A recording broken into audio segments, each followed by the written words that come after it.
to all my tarot friends. Hopefully I can get this done while the light's still good. We're doing part 2 of the Wonderland Tarot in a Tin walkthrough, and it's a new deck.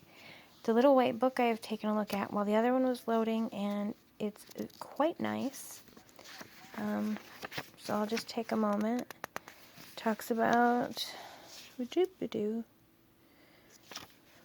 the author a little bit, the sources that she used. I think it's a she. First of all, I recommend that you obtain a copy of Alice's Adventures in Wonderland and Through the Looking Glass and What Alice Found There, both by Lewis Carroll, before you go too much further into Wonderland Tarot deck. Be sure to get an edition illustrated by Sir John Tenniel, because the imagery presented in this Wonderland Tarot is based on the work of Tenniel. That's what I wanted to say. Absolutely. And she talks about the major and minor arcana. Neither is more important than the other. And then it's just right into... And then we have flamingos, which are swords, peppermills, which are wands, hats, which are cups, and oysters, which are coins, which is probably going to be difficult, but we'll work on it. So the card that we're at now is the World, and I did look in the book, which is good, because I would have been a little bit confused.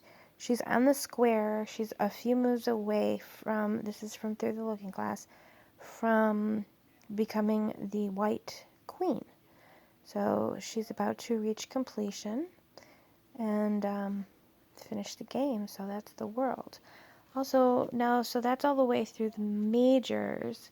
And I'm just going to back up to the Magician, which I wasn't sure who that was. And to me, it looks like a woman, but apparently that's Lewis Carroll, which makes sense. So Lewis Carroll himself is the Magician. And then... also in the one card that I'm trying to find real quick here. Okay, well, here's one. This card, they said in the book, is playing possum, so that the queen won't send him to be beheaded. And then this is the tower, and I said, I don't know why I didn't realize it, but I had said it should have been when, like, I was thinking of a picture of Alice in the house when she grew. So they didn't do that, but that is what that's from, and that's why these two are falling from her hand. They just chose a different perspective on it. So there is the majors. And now moving to the minors, we've got the Ace of Flamingos, which is, I adore. And then we've got the Two of Flamingos, which also again shows the caterpillar, looking actually a little bit more caterpillary than previously. Oh my goodness. Well, I'm going to know that's a sword card. The Three of Flamingos, that is really incredible and just really pretty. I like that depiction. So the Four of Flamingos, okay. So the imagery on there is very close to Rider-Waite-Smith, so even though you may have a hard time thinking of a flamingo as a sword, you will easily see that. Oh. Is this on all of them? Okay, I just noticed that the Four of Flamingos has Four of Spades on the side, and they both have these. So this is really cool. So you've got your classic, number, and then outside of the frame, you have the playing card number.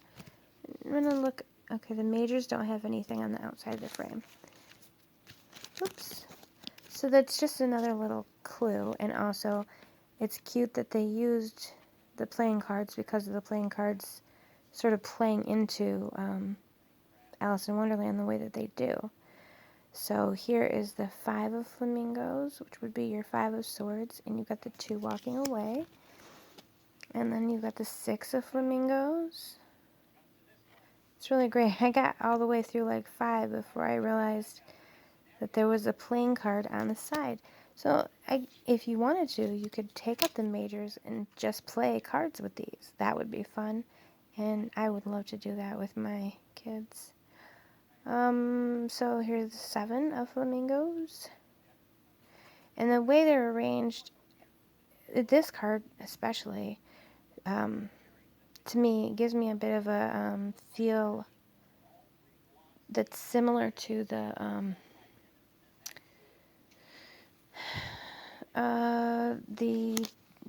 not the Marseille.